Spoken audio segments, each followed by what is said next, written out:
Okay, let us start the second talk of our afternoon session. And the second speaker today is Takahiro Ueda from Juntendo University, who is the winner of Frontiers of Science Award this year.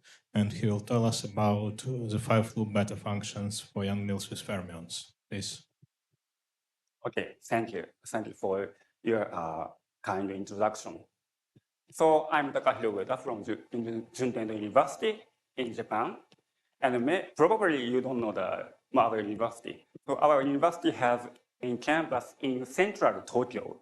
But for better or worse, I'm based at another campus, which is located halfway between Tokyo and Narita. So if you have been to Tokyo or Japan, you may know that there are two Tokyo International ports. But one is Haneda, which is actually in Tokyo. But the other one is Narita, which is actually not in Tokyo. So my flight to Beijing was from Narita Airport.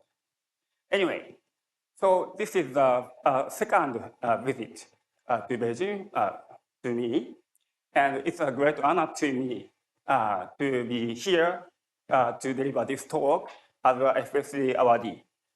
So I'm going to talk about the five-loop beta function of Yang-Mills theory, which is the extension of the QCD.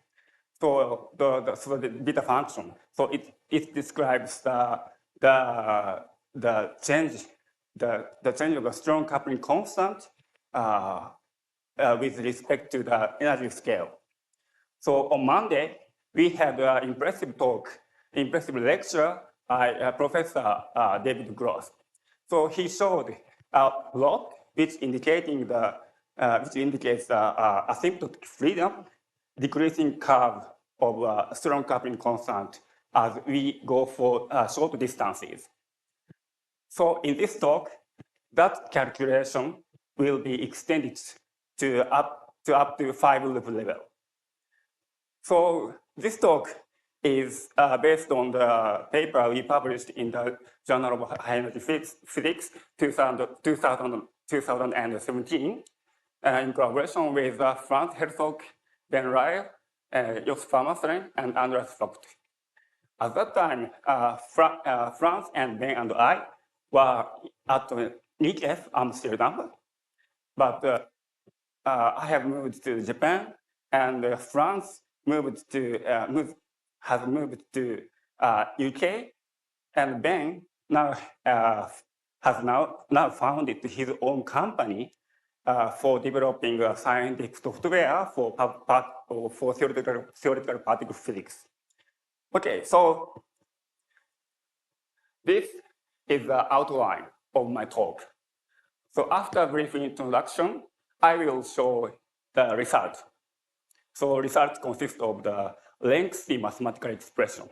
So please enjoy the lengthy expressions. Then next, I will explain how we computed the beta function.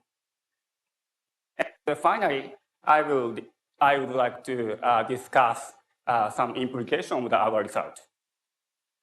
Okay, let me start with a short introduction. So we are talking about strong interactions. So strong interactions are, fundamental force binding quarks into nucleons. So it's the ultimate building blocks of our world. And strong interaction is also essential for analysis of experiments at the LHC. So at the LHC, as you know, it basically smashes the protons.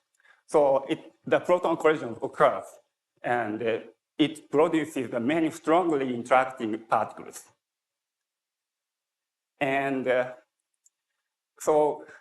unfortunately, we have not found any new particles beyond the SM Higgs particle.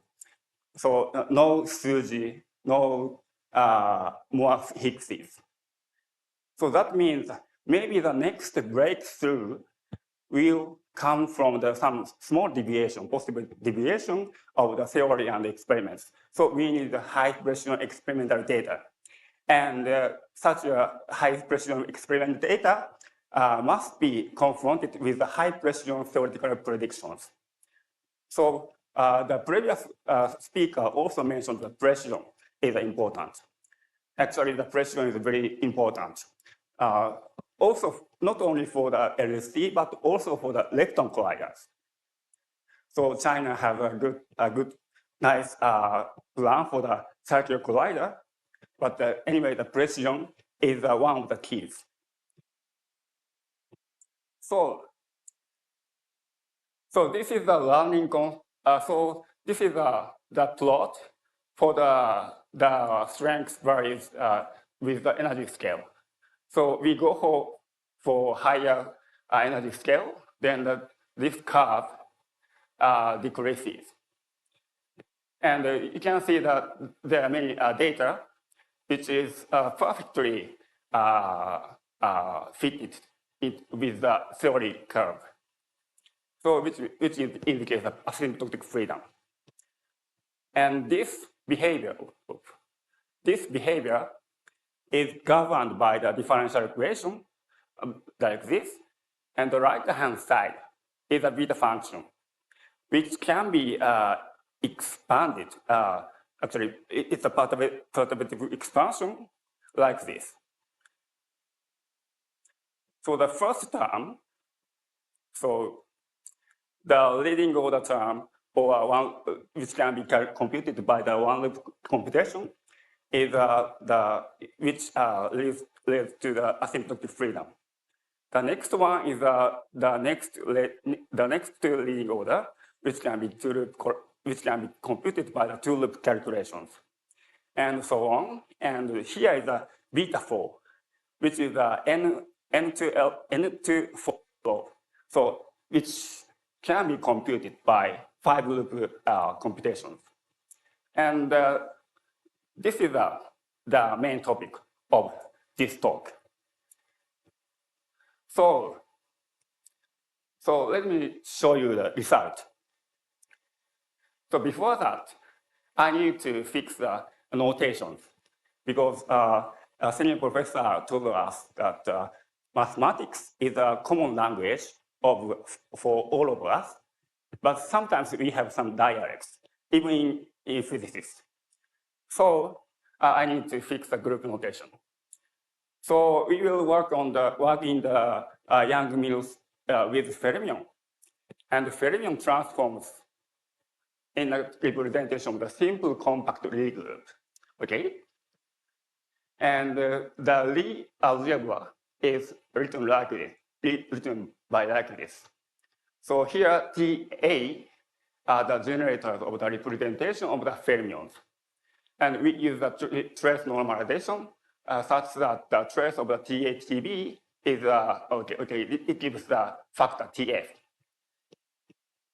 And in the right-hand side of this Lie algebra, there is a structure constant FABC, which can be denoted in a matrix form CA, and this generator of adjoint representation. So that is for gauge group and force carrying particles. So using this generator, we can define first quadratic Casimir invariance operators, CF and CA. So F means the fermion. So CF is defined by the two fermionic representation of the generators. And F and CA comes from this adjoint representation. So F is for a fermion and A is for adjoint. Okay, and if you go higher loops, then you also need a quartic group invariance, not only the quadratic. So this quadratic group invariance can be constructed from these tensors. So I wrote DF ABCD and DA ABCD the trace of the generators, actually the symmetric permutation of the generators. So F is from the fermion and A is from hadrons. Then if you construct these two tensors, okay, there are three combinations, you can construct such invariance. Okay. So it has 4 indices, but there's no odd number of the indices in the symmetric tensors in the Yang-Mills-like theories because of the Fourier theorem. So now we go on the result. So this is the expansion. So the beta 0 is the famous result, which is, of course, the David Gross is here.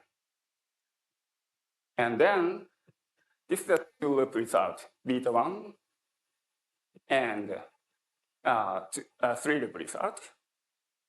And we have also four-loop result. And as you can see, there are many combinations of the color factors like this. And additional to the rational numbers like this, we have also the zeta 3, which is a Riemann zeta function, Riemann zeta value at 3.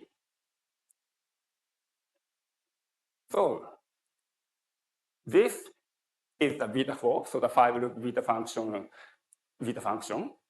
okay, which is a bit long. And you see there are many factors.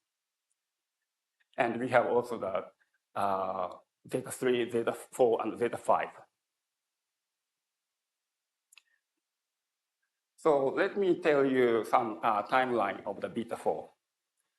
If I expand beta 4 as a series of the NF, NF is a number of the fermions, then the leading NF term, so the NF to 4, so this term was known in 1996. And then in 2016, Wyckoff, Chikhelkin, and Kuhn computed this beta 4 for SU3. That's only but it's a QCD. But we need some check. So at that time, another group was working for such a confirmation for using the generic group. So not only the SU3, but also for the general Yang-Mills theory. But they published the partial result, so NF24 and NF3 terms. But then we are the first to compute all these terms in the generic group. So in summary, Wyckoff, Chikhelkin, Kuhn computed the beta 4 for SU3. So it's a QCD describing the real-world strong interaction. And what we did is to compute the beta 4, not only for the SU3, but for a generic group. So it's an extension to the Yang-Mills theory with a fermion. And this was the first complete validation by a second independent calculation of this Wyckoff, Chikhelkin, Kuhn research. And if you want, it can be applied for other QCD-like theories. So because it's a generic group, so you can change the group or representation of the fermion. Okay. So next, I will explain how we computed the beta function. So I was not sure that about the audience. So maybe there would be some non-physicists. So some part very basic things which could be worrying for physicists. But anyway, so we will start. we work on in the Yang-Mills Lagrangian with the fermions, which including the QCD. So we have this classical Lagrangian, the gauge bosons, and the fermions. And if the strong coupling alpha S is weak or relatively small, then amplitude can be computed by perturbative series expansion with respect to alpha S. So for such a calculation, we can draw all possible Feynman diagrams using these components, namely 3D propagating fermions and gauge bosons, and these interaction vertices, which are associated with a strong coupling constant.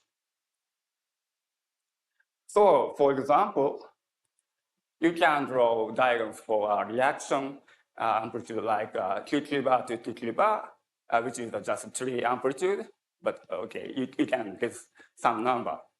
And the nice thing is that each diagram can be translated into a mathematical expression by using the Feynman rules. So it's a 1-to-1 correspondence. So you can write down the mathematical expression for these diagrams. But if there is a loop in your diagram, then the quantum mechanics says, oh, all possible momentum states of the internal line must be summed up. That means we need some integral. So we call it a Feynman integral. And unfortunately, they are often divergent. For example, this one loop correction for the fermion-gluon gauge boson vertex contains the integral, which has a log divergence. So there are two types of such divergence. One is ultraviolet UV divergence, which comes from the region where K goes to infinity. The another one is infrared IR divergences, and which corresponding to the K to 0, or sometimes it's the collinear to another momentum. So, okay, so they are divergent. So anyway, we need some regularization of the theory. So for higher order computations, we usually use the dimensional regularization. So we change the dimension of the spacetime from 4 to D, and D is conventionally 4 minus 2 epsilon. So it can be considered as a kind of analytic continuation of the dimension of the spacetime. Then all divergences are expressed as poles of epsilon. And good news are the following. So infrared divergences are known that they can be canceled out in the end if you consider the physical quantity. And UV divergences can be removed by renormalization because we are working in Yang-Mills theory, which is renormalizable. And the scale evolution, I mean the beta function, is related to the UV divergences. So it comes from the UV behavior of the theory. So it's related to the renormalization constant. That means we only need UV divergent part of the diagrams. So only divergent part if you want to compute the beta. And bad news is, of course, for multi-loop integrals, Feynman integrals are very, very tough to evaluate. But anyway, we should work.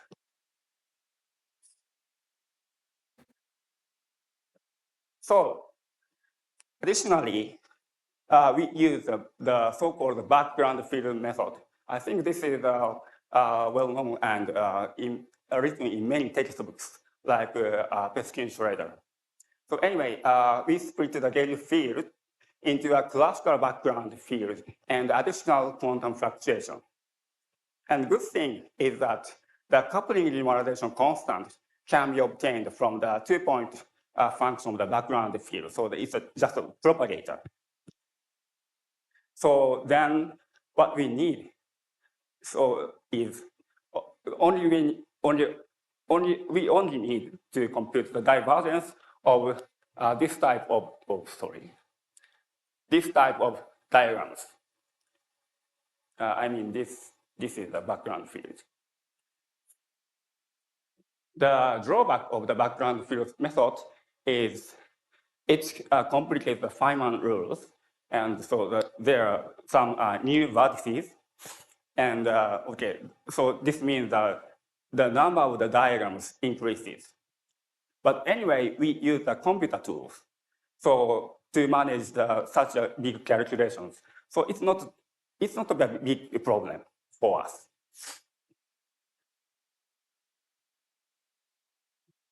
Another technique is this one. So called as infrared rearrangement. So just focus on the superficial one, superficial UV divergence, or in other words, overall UV divergences, which comes from the region where all loop momenta goes to infinity. So the loop momenta or internal loop momenta in the diagram, they all go to infinity.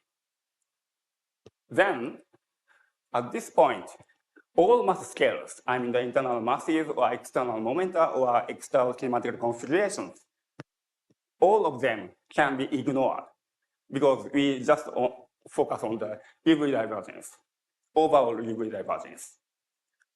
So for example, in this case, so suppose we consider this diagram, but only for the superficial UV divergence. Then the external momenta or external kinematic configurations or masses, and all momenta, it can be ignored. That means we can change, for example, this right leg, or remove this one and attach to this one. Okay? But still the superficial UV divergence is the same. Or we can move this line, this left line, to the middle one. This has the same superficial UV divergence. Or you can get rid of all of the external momenta and just give the all internal lines massive. Still, it gives the same superficial UV divergence. Or more precisely, I can say that log divergences are mass independent in the dimensional realization. So this means we can rearrange diagram in such a way that the evaluation becomes easier or efficient. So we consider the pole parts of the or divergence of this such a diagram. So suppose we have a L loop diagram, and we just want to compute the divergence. And certainly, it contains the superficial UV divergences and some maybe UV or IR divergences, but they come from a subgraph of this graph. Then, as I said, this superficial UV divergence can be computed, for example, like this. So we can change the position of this line to here in such a way that these external legs, two external legs are connected by one internal line. Then it is known that this line can be integrated out. Okay. So this becomes this diagram. So it means this superficial loop divergence can be evaluated effectively in the L-1 loops computation. And there are also some possibly UV and infrared divergences, subdivergences, but it is known that there is some R-star operation, or especially local R-star operation, which is the generalization of the BPH-R operation. And you can use this method to diagrammatically identifying and subtracting both UV and infrared divergences from this original diagram. So this can be tracked by the R-star operation. And it turns out that what you need for these subdivergences, the computation in lower loops. So in summary, if we want to compute the poles or the divergences of 5 loop diagrams, then they can be computed as a 4 loop massless propagator diagrams. Okay? So the divergence part of the 5 loop integral can be converted to a 4 loop diagrams. But still, we need some method to evaluate the 4 loop massless propagator diagrams. For this, we have some software called FORSA for evaluating 4 loop massless propagator type integrals. So FORSA is a program implemented in the form language. Okay, I explain the form in the next page. For 4 loop massless propagator type scalar Feynman integrals. And actually, this is a kind of an extension of the 3-loop MINSA program. So there was a MINSA program which can compute the 3-loop massless propagator type integrals. But it's an extension to the 4 loops. FORSA is an extension to the 4 loops. And this FORSA program has been heavily used for many 4-loop QCD calculations. So let me say something about the form. So form is a program or toolkit for symbolic manipulation of very big expressions. So in the perturbation theory, you may have some very big expression, especially in the intermediate states. But form can handle such a big expression. So for the physicist or mathematicians or just form user, it's very easy. So you have some mathematical expressions to be handled. You put some input and you define some manipulations like substitutions of the x to y plus d or something like that. And these manipulations applied on each term of your expressions in the input. Then form gives the output. And this output can be the input for another set of the manipulations. So this process can be repeated. Okay, so this is for users, so it's easy. But the implementation of such a program could be very tricky. So for computer scientists, I'm not sure whether we have a computer scientist in here, but maybe there are some physicists who are in computing. But anyway, I can say that the problem is parallel streaming sort. So we have input and output, but they may not fit in memory.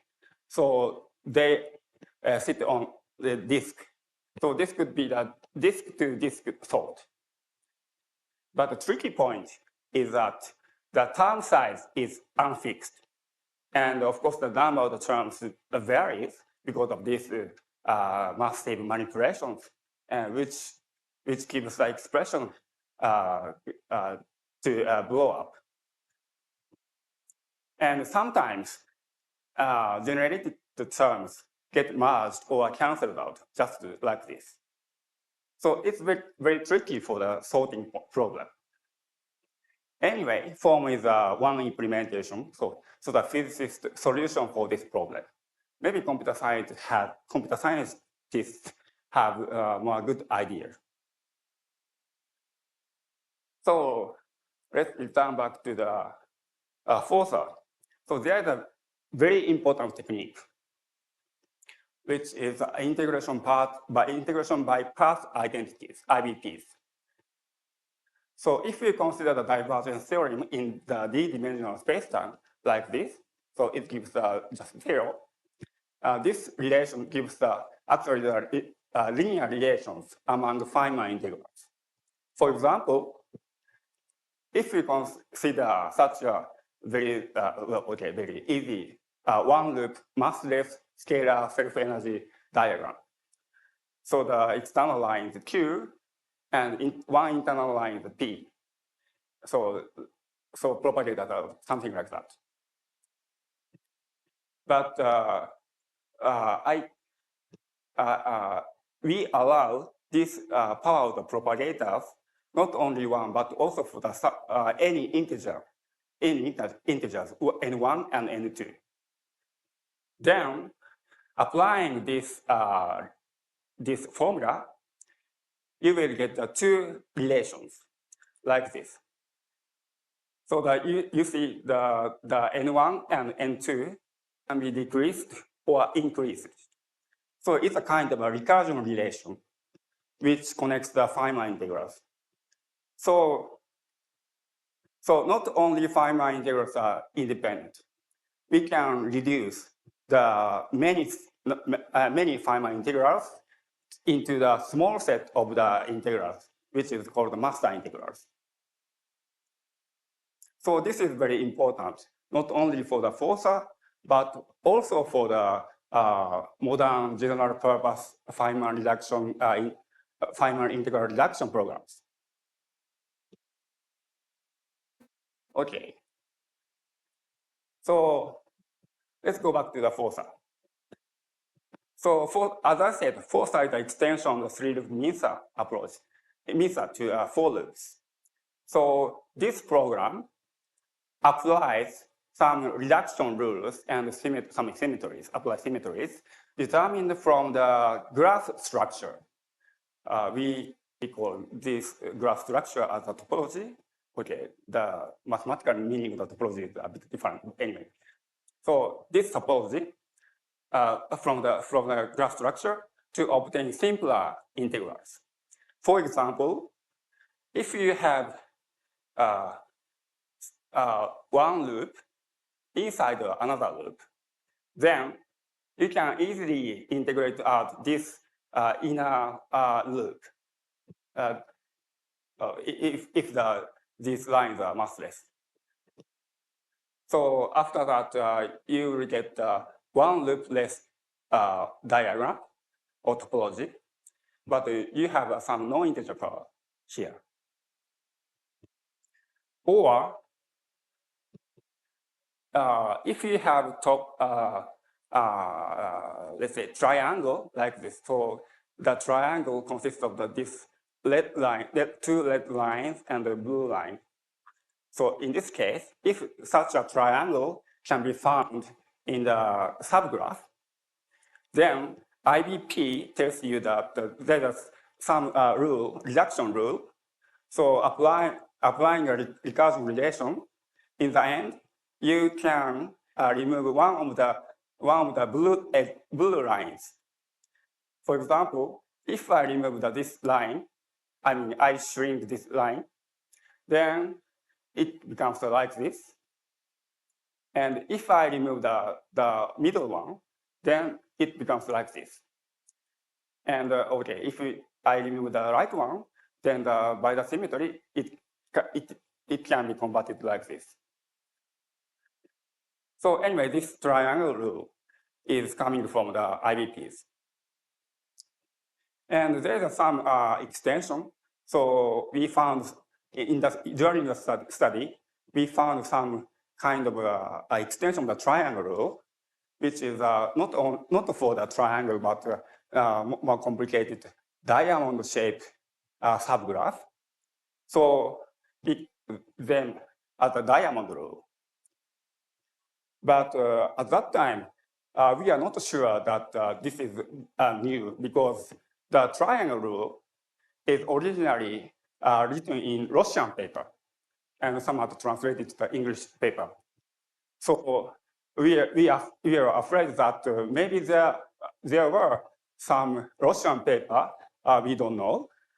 So okay, so we just upload the paper of the diamond rule to the archive and waited 1 week, and no one claimed.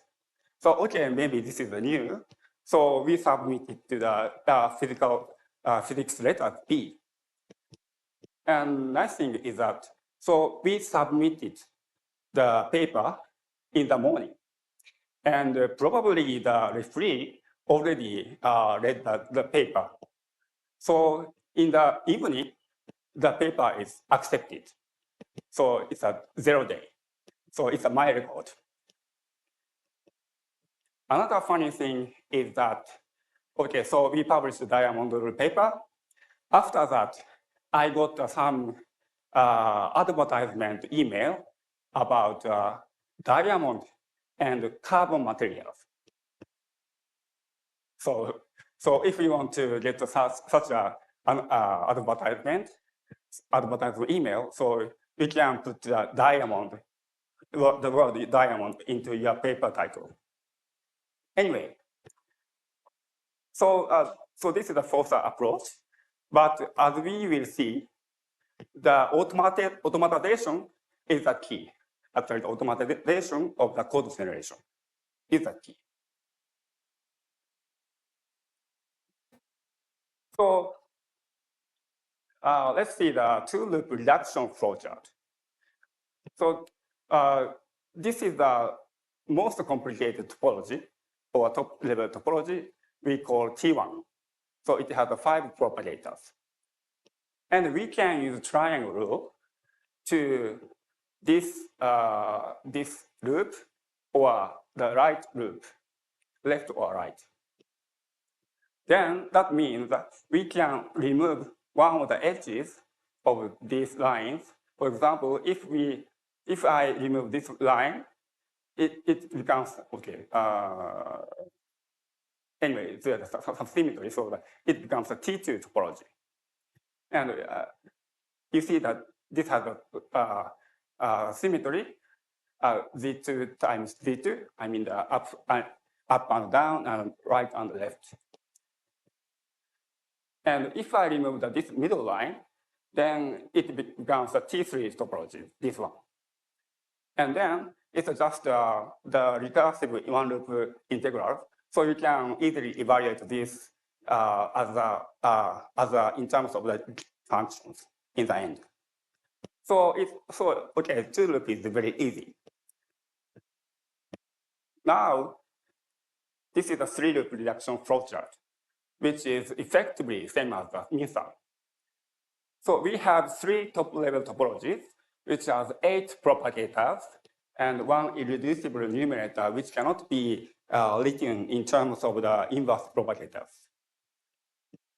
So anyway, most of them can be reduced by, for example, one-loop insertion integral, or another type of the one-loop integral we call capital integral, or using the triangle rule. And actually the 2 of them need some special treatment. Anyway, so this can be achieved by some combination of the IBPs to reduce the topology, and we get some master integral, and other integrals can be written in terms of the gamma functions. So this is a 3-loop, okay? Now, 4-loop.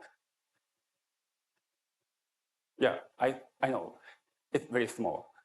So I can zoom in to like this, but you see that it's very complicated. So many transitions and many topologies. So all possible topologies can be classified. And actually the 416 out of 437 topologies are straightforward to simplify because of their structure. So it has some one loop insertion or triangle or etc. But the remaining 21 topologies require some special rules, which should be manually constructed from the IBPs. So we did that. But it was considerably computer assisted, and we use some heuristic code or brute force search, and sometimes it was optimized on a trial and error basis. So anyway, so you see, hand coding is impossible. So we need to write a program to automatically generate this flowchart and also the reduction code for this flowchart. So we use the Python with a nice graph library, iGraph, and it generated about 40,000 lines of form code. Which story?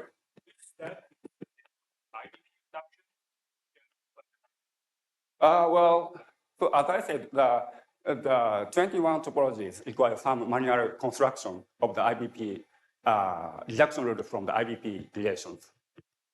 So so we need some human power for this. So this was a bit difficult. Or are you talking about the computing time or?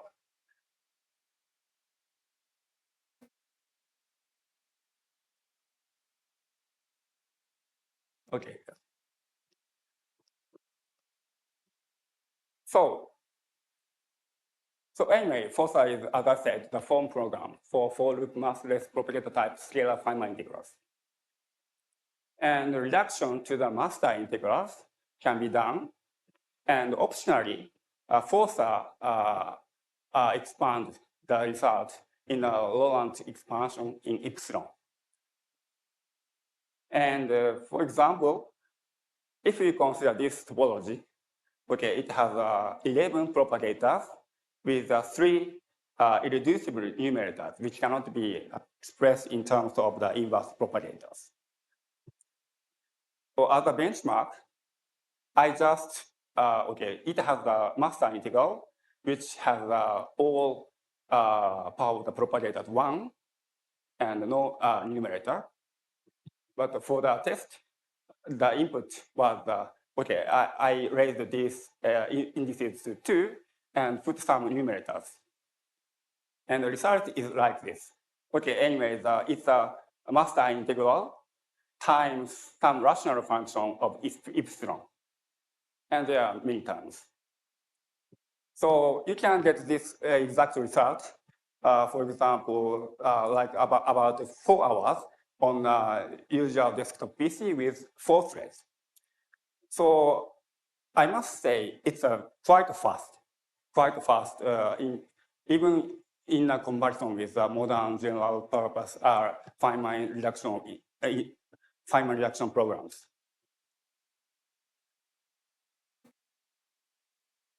So we have all what we need.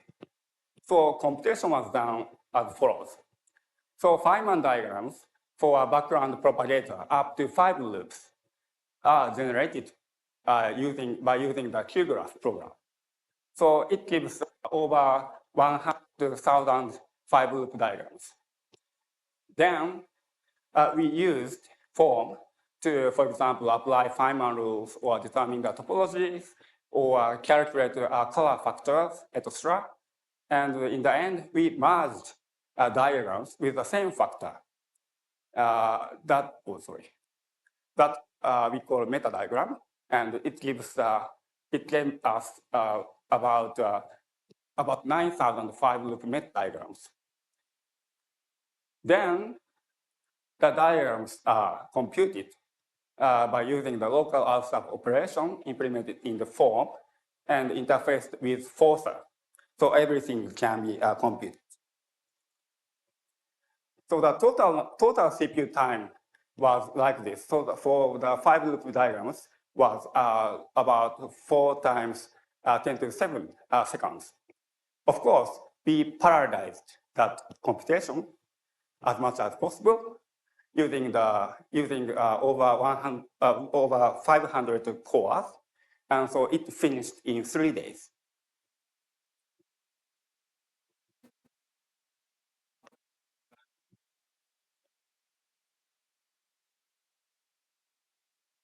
Traditional one.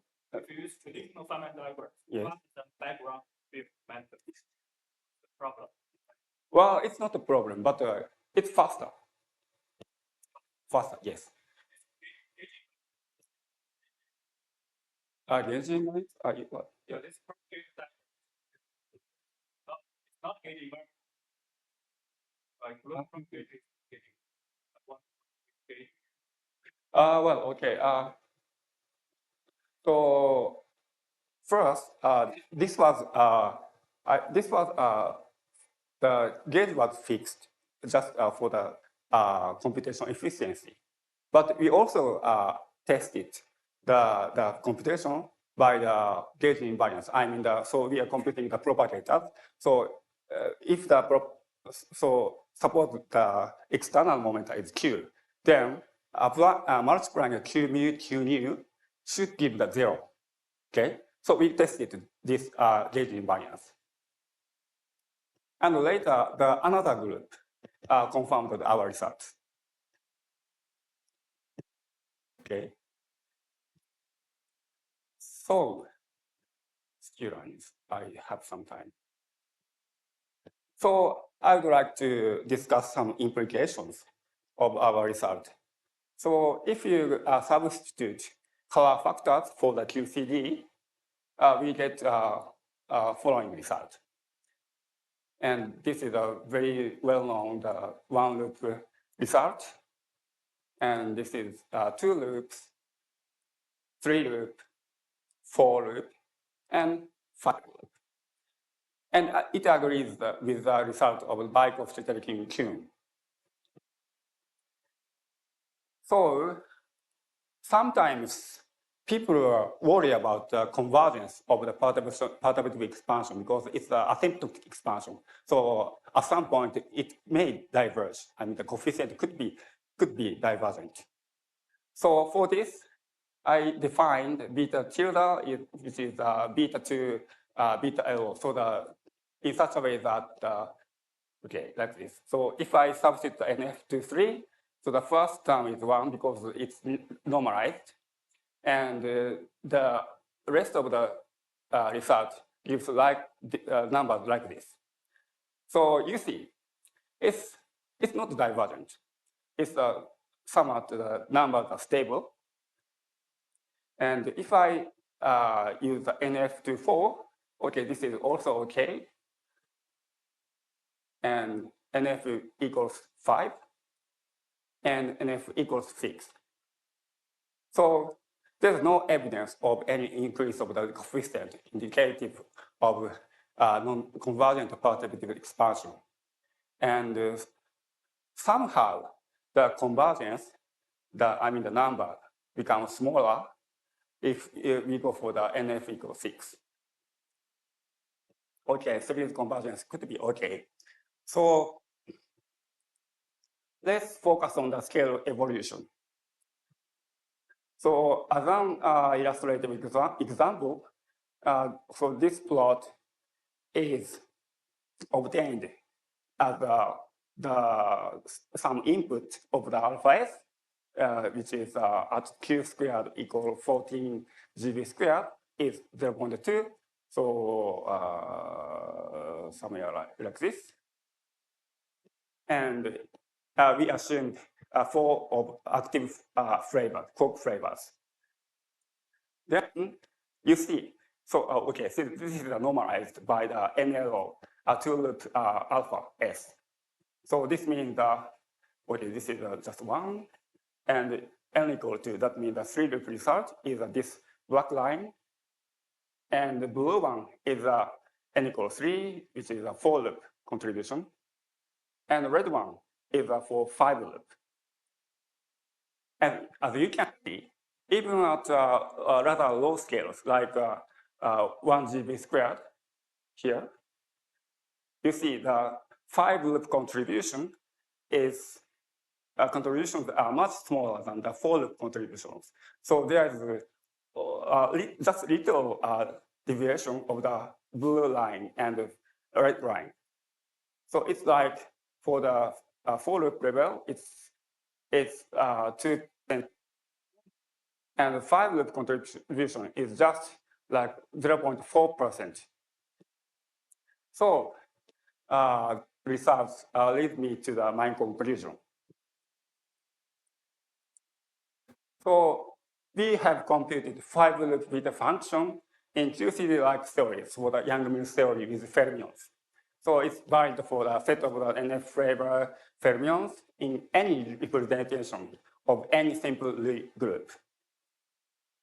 And it was computed by using the local R-star operation and combined with the forcer within the background field method. And the results are consistent with the other groups. And we saw the 5 loop contribution to the scale evolution was very tiny.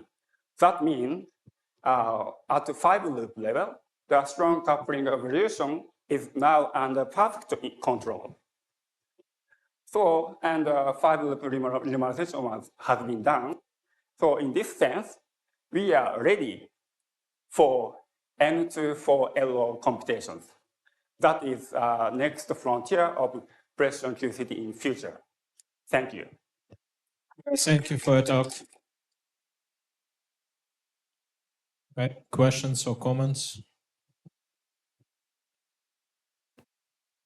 You have a result for chiral fermions as well. Chiral Comparison have SU5 with 5 and 10. Okay, so this is only the non-chiral. So, So just a this QCT vector like, and one representation. So yeah, so it cannot be applied for such a chiral representation or more than one representation of the fermions. So it doesn't work for standard modeling, for instance. Yes, some work is needed for such a computation. Thank you. Any other questions? Let me probably ask also again. So you said that the computation time was 3 days. 3 days, yes. Yeah, and how much time do you spend for debugging this program? That's a good question. Actually, so yeah, so developing such a software is, it's time consuming. So okay, so we spend a lot of human times for this program, and actually the debugging, the main part of the debugging is like I think it was like few months, I think it's like 2 weeks or something like that. So we computed some part of this calculation, and somehow we got some wrong numbers. I mean, sometimes the numerization doesn't work, so we know that it's wrong. But at some point, fixing the values of the program, at some point we got some very nice result. So yeah, it's Okay. So if no more questions, then thanks, Professor, and again.